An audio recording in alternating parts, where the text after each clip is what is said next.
could say that Damon is making the situation calmer, not making it more agitated. But from the standpoint of the police, he's a leader. He's not submitting. He doesn't accept that he doesn't have a right to walk back home. And they clearly do not give, they have no concern about the tape or people walking through the tape, because we see people walking through the tape, so we know it's not that.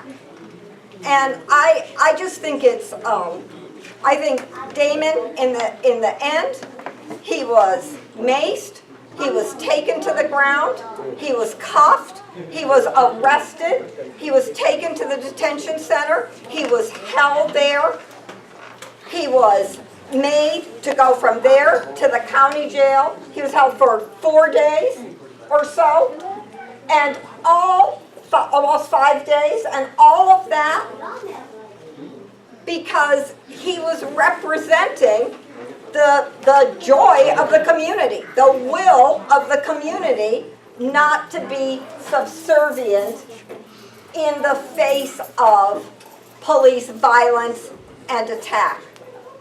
And that's why I think he's arrested. And I think I think everybody hit on it in what was being said. But I think when you see all the videos together, you're thinking, gosh, these people are watching. He's watching them, they're watching him before he ever goes to the store. And he's a threat to them because he's not threatened by them. Yes. So, do other people have questions for Damon? Yeah. I have one question on the whole. Do you think by you making a video so funny and the chance that you could have put the videos on YouTube, that was probably another one of the reasons why they targeted you? I mean, it could have been a lot of reasons. I mean, it could be that I didn't respect what they were saying, that I didn't just lay down and just go by what they were saying, and I kept going to where I was going because I knew what was right and what was wrong. Or it could have been that I was shooting the videos. But at the end of the day, it really didn't matter however they felt, but they were supposed to let their anger get the best of them. I have a question. Yeah. What reaction would you say you in the neighborhood has had to the marches that have happened since the shooting? I think, me personally, I think it's a good reaction towards the kids. I will hope that the older people will start marching too, because it's not really just about the kids, it's about the older people. I mean, it's amazing that the younger people are marching for us older people that's going through the problems that we are going through. But at the same time, I hear a little bit of racist stuff saying that they should stop. And at the same time, the people that are saying they should stop, they come to me and tell me that it's a good thing they're doing that. So, I don't know really what kind of reaction they get. When I got out, I seen videos of people on the news saying they wanted to stop. But then I talk to the same people and they tell me, oh, that's good, I'm going to march with them and stuff like that. So where it's confusing to really, pinpoint of how they really feeling about it. But when you marching, or when I was marching, you can see people coming out video, and I can feel like it's a good act that's going on. That's a good question, because go ahead. How much have the police been in the neighborhood since the incident and since the marches have been going on? Well, we really don't see, even before the march, we really didn't see any police around the hood like that. We probably see them parking on blocks, trying to catch people running the stop signs or something like that, but I really didn't see any police, going around the hood, nothing like that, or being around the neighborhood, nothing like that. Other questions?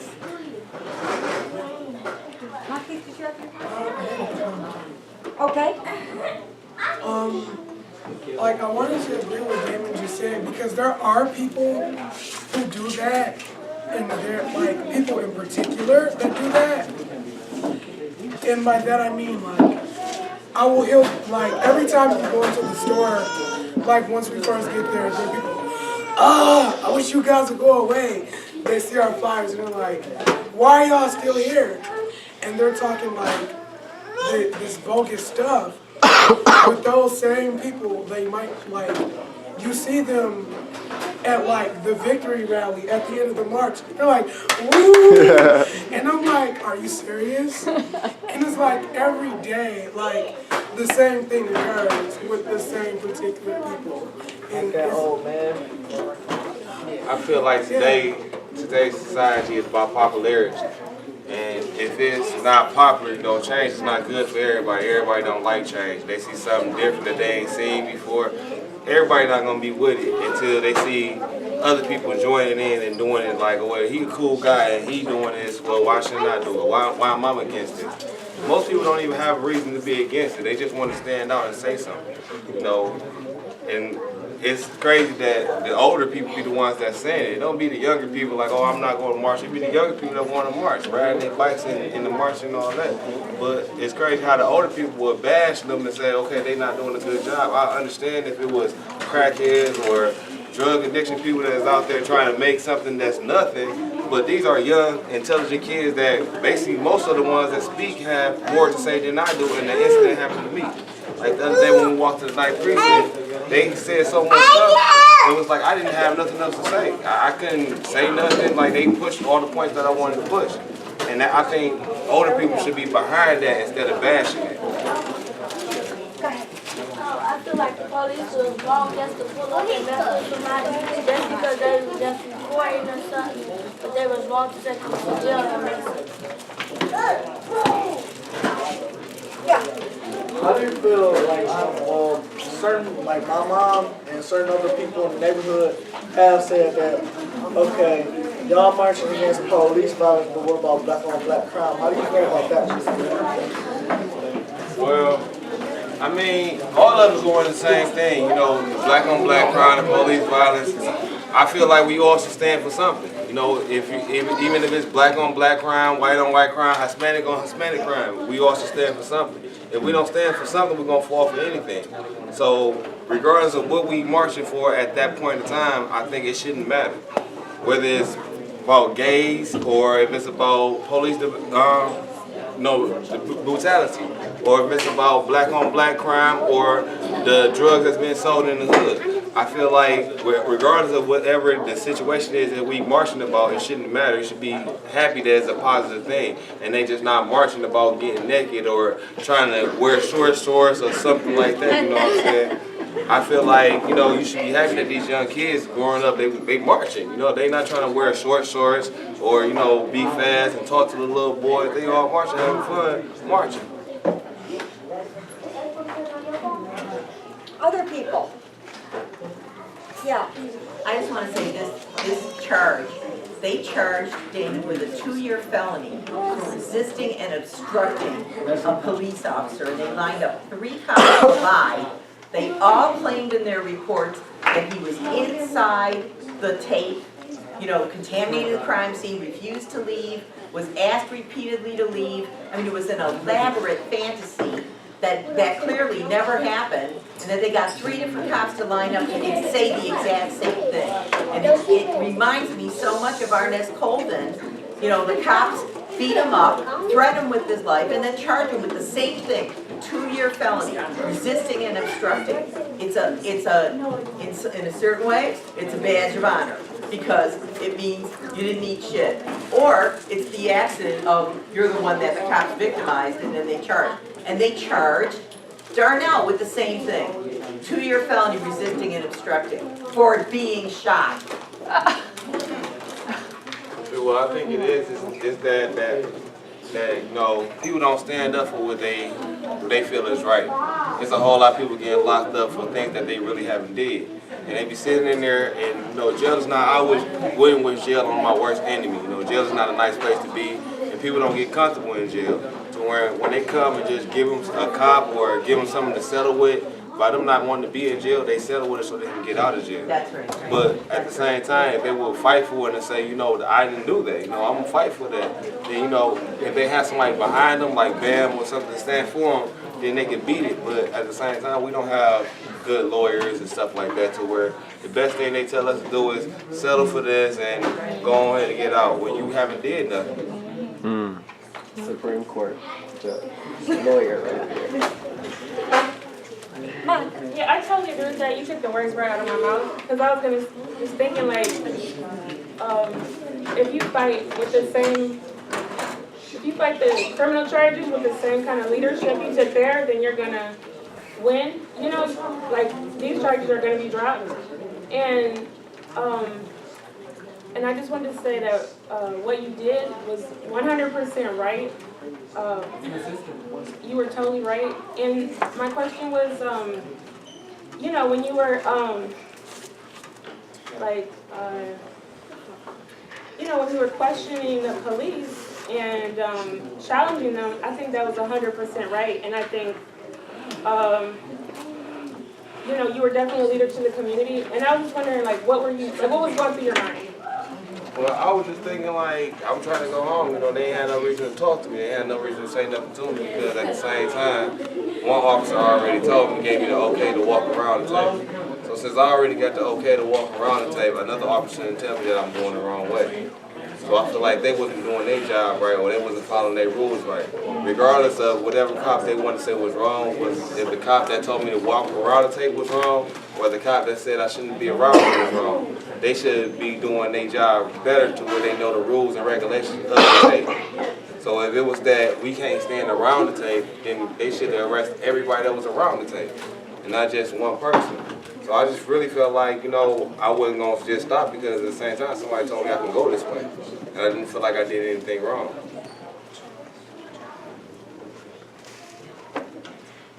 There are more questions. What happened to your When I fell on the ground, I guess I scraped it on the ground. when they maced you and then Yeah, when I went down. that's pretty. I was like pretty nasty looking. I think I'm going to get a tattoo over it or something. That looks like a scar. Okay, if there isn't more, I just really want to thank Damon for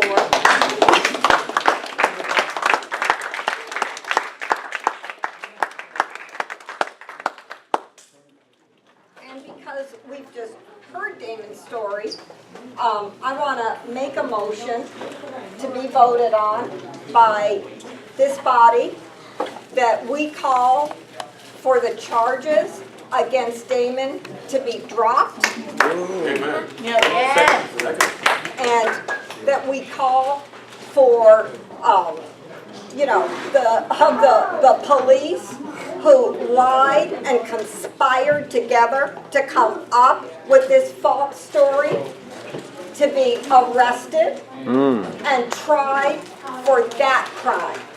Because a badge isn't a license to kill, a badge isn't a license to lie, a badge isn't a license to brutalize people, a badge isn't a license to conspire against a community and bring crime into it. So that's my motion. One, that we call for the charges against Damon to be dropped, and two, that we call for the cops that conspired and lied to bring those charges against him to be charged themselves. Are there any false arrests? That's right. False arrest, false imprisonment, all of it. Okay. Is there any discussion on the motion? Okay. All those in favor, please raise your hand. Any opposed? Any abstaining? So I think that's a unanimous vote. Woo!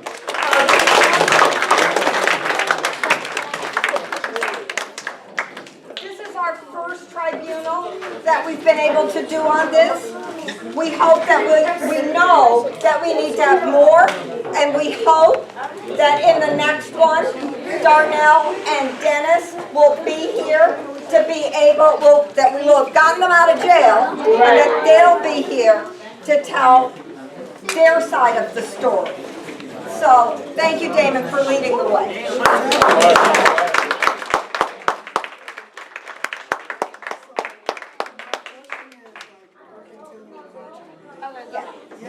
Okay,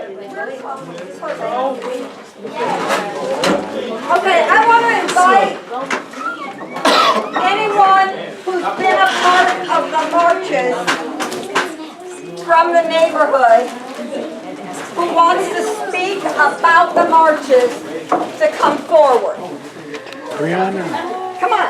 Hi, Brianna. About speaking about the marches. Come on, Brianna. Come on. I know you got something to say.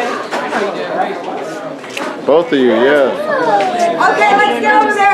What you think about the marches? You've been on the marches, you've been leading the Vamos marches. en la What do you think lucha. about it? Go ahead, ladies. Can we give them our attention? I like marching because I want justice for myself and others. My name is Joy and I want justice for everybody. Can you speak up? Louder. We're listening. Go ahead. You're speaking good. Just raise the voice. My name is Isidore and I want justice for myself and for other people. I like marching because it's fun and other people do too. How many marches have you been on? I think 4. Woo!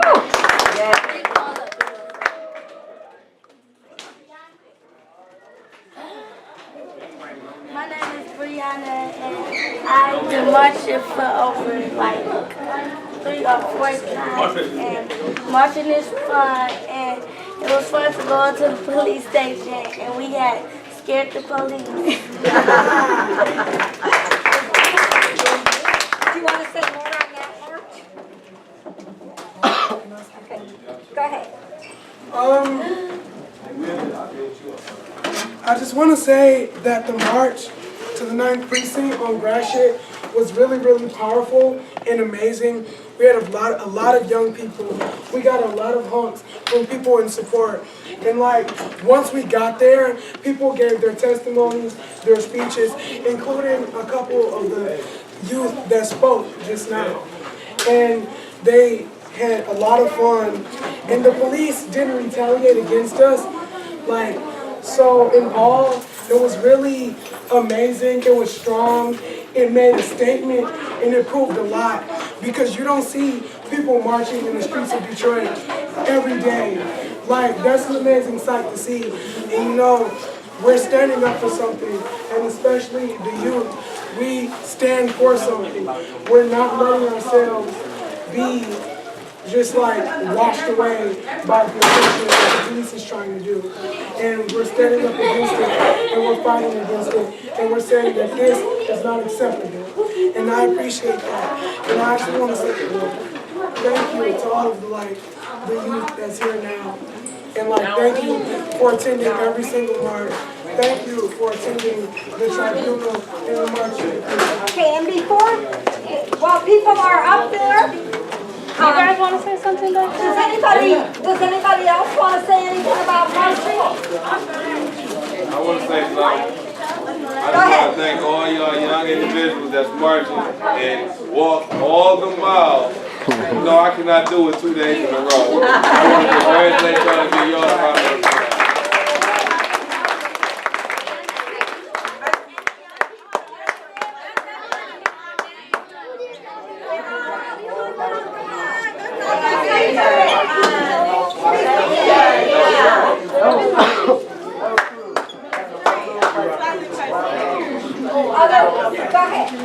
What I learned is that a man is not like to kill or like to harm anybody or to do nothing. It's just me bad to the police or something.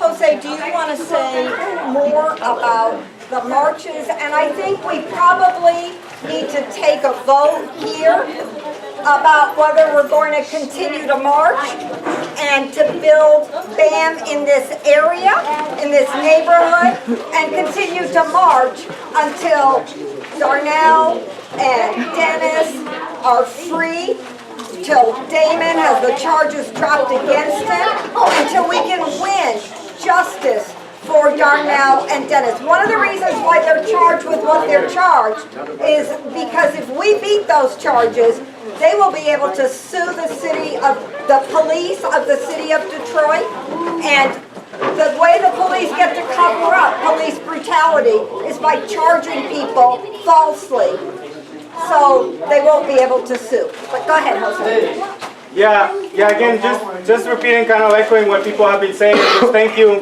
for coming here and making sure that we don't let this go and be yet just another story where the cops get to brutalize people and shoot people in broad daylight without caring whether there's young people around or older people, and think that they can get away with it.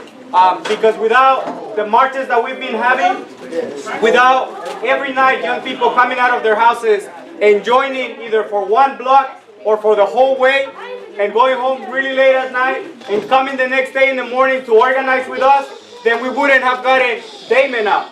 Then we wouldn't be fighting for Dennis. Then we wouldn't be fighting for Donnell. And the cops would be doing the same things that they do every day. And for us to make sure that this doesn't happen again, it's necessary not just to continue the marches, but to build an organization of young people that understand that we do have power, and that if we organize ourselves, and that if we do take action into our community, then we can inspire people to stand up with us, and we can win. We can back up the police off of our communities. We can build a fight broader than just against the police. We can build a fight against all the attacks that we receive on a daily basis in our communities, in our streets, in our schools.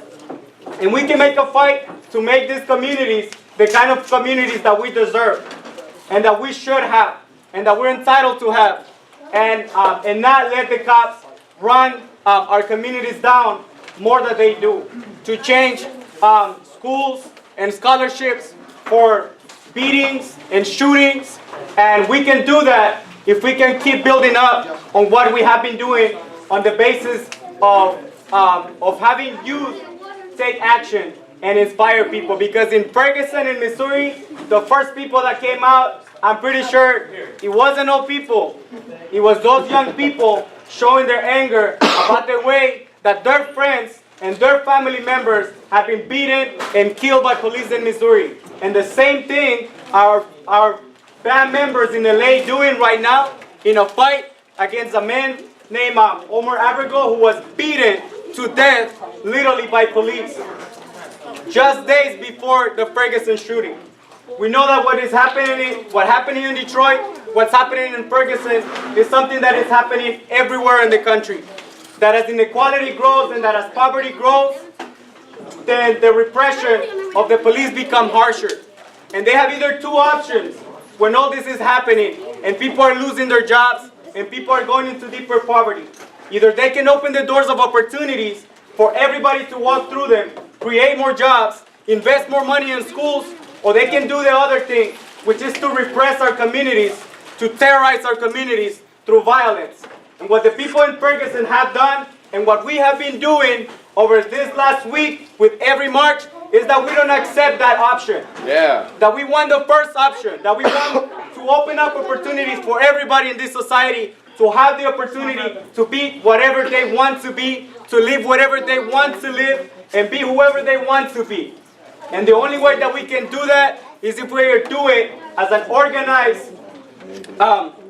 organized group of people fighting on the same basis that gains were made for people of color in this country in the first place. The same things that Martin Luther King, Rosa Parks, and Malcolm X won, opened the doors of opportunity for Black and Latino and other minorities in this country. And that it wasn't by becoming a politician. It wasn't by being rich. It wasn't by getting a title from the university to start being a leader. It was by acting. Yeah. It was by taking people out into the streets and showing through actions that we do have a right to have all the kind of opportunities that we deserve, and that we do have a right to be treated not as second-class citizens, but have all the opportunities that we deserve. And the way that that they showed asserted their equality and their power and their freedom was through marching. It wasn't through talking. And we're going to keep doing the same things here in Detroit and show young people all over the country that they have to do the same. And that if they start a fight in LA, or in New Orleans, or in New York, then we can grow BAM. And we can take BAM to New York. And we can take BAM to New Orleans. And we will take BAM to Missouri, and we will build a fight to fight for our communities, to win real equalities for our communities. So I just want to thank everybody for coming, and definitely sign up with BAM, and stay around with BAM, because we're going to keep on fighting. And so, the last thing, I just want to take that vote that Shanta said to keep this fight going, to keep the marches going, until we drop the charges on Damon, until we get Darnell and Dennis out of jail, and until we back the police off of this community, and we go on the offensive, and we fight for more opportunities for Detroit and this community. So everybody in favor of that, please raise your hand. Woo! So it passes unanimous. Thank you everybody for coming. So I joined BAM 2010. I'm an immigrant from Honduras, and immigrants in this country are treated like second-class citizens. Don't have access to the same of opportunities that everybody else has. And I think that if you live in this country, if you work in this country, if you go to school in this country, if you contribute to this society, then you should have the rights that everybody else in this society should have. And BAM is an organization that sees that as the definition of who should be a citizen in this society, and is fighting, and as you can see, the members of BAM, an integrated fight of people of all races and of all ages, fighting for that, to make that definition of citizenship real in this country. And definitely an organization that believes that young people do have power. And so yeah, 4 years, and that's why I joined BAM. You should join BAM too.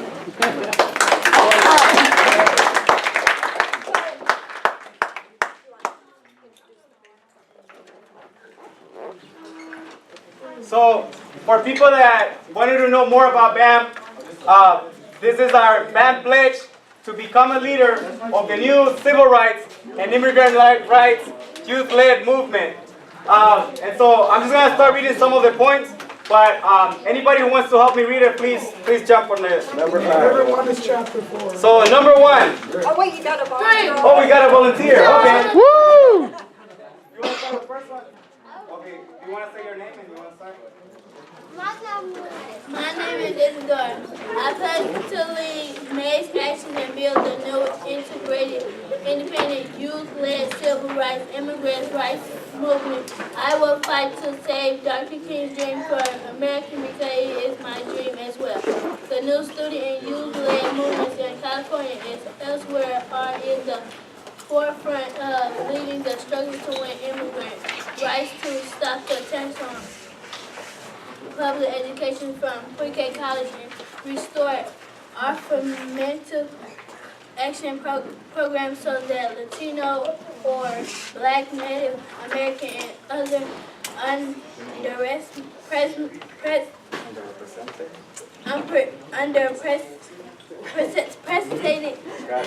minority students have an equal opportunity to attend these states and this nation be best public universities to win. Our new movement need a core determined optimistic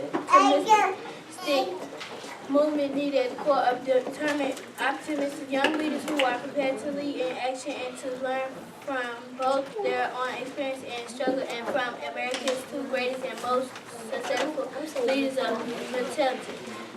Mass movement of the oppressed, Frederick Douglass, and Dr. Martin Luther King. Hey.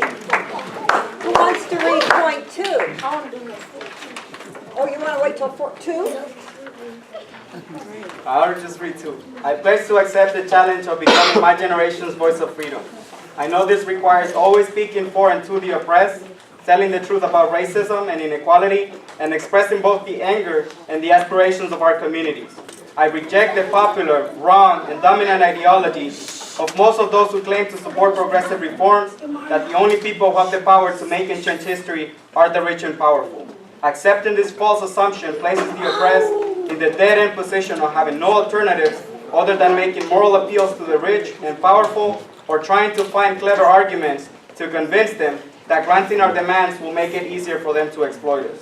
Those who are in power and currently decide the social, economic, and political policies of our nation are completely aware that their determination to prioritize profits over people causes the vast majority of the world's people to live in squalor and in despair. Changing the actions and attitudes of the rich and powerful and their political representatives requires asserting through mass action the superior power and will of the masses. This is the only road to victory. Who wants to read point number 3? If you don't have one, we'll give you one. Don't be shy because you don't have a paper. Go ahead. I know, that's good. I'm reading 5. She's reading 4. Jasmine. Okay. I pledge to be a youth leader of mass actions led by the youth themselves. I do not fear the anger, boldness, or power of youth in the struggle.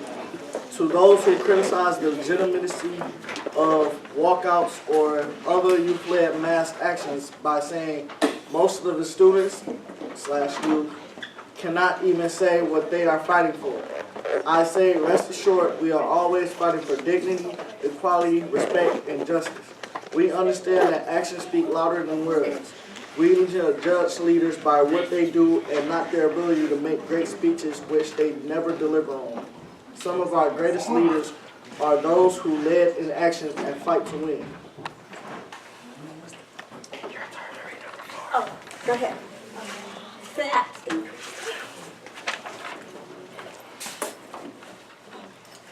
I pledge to be a great leader by always being proud of who I am and by just being myself. I am a role model for others when I am not ashamed to be myself. I cannot stand on the truth if I am trying to act like the people in power who oppress us and assign us to second-class Okay. Are we on your one? No, that's number 4. Keep going. That's like number Please, 42. please, go ahead. Yeah, you took the biggest, longest, fattest one. Go ahead. It's really important stuff. In American history, the only way we have ever secured progress, new rights, and greater prosperity for the great majority of people of all races living here and some of the oppressed living in other nations is by standing up and fighting against racism, including the ideology of black and brown people. Our movement must consciously counter the false promises and racist theories put forward by those in power that an alliance between the white haves and have-nots to defend white privilege offers a way out of poverty and to spare us for the white master. We cannot counter this wrong theory, and our movement will achieve nothing if we accept the premise of both left and right populists that by simply fighting for more jobs or lower tuition, we can regain freedom. In the 1930s, the programs created by the New Deal populists actually widened the gap in wealth and social opportunities between the white and black Latino and Latino and other working class and middle class communities. This is in turn reinforced racist stereotypes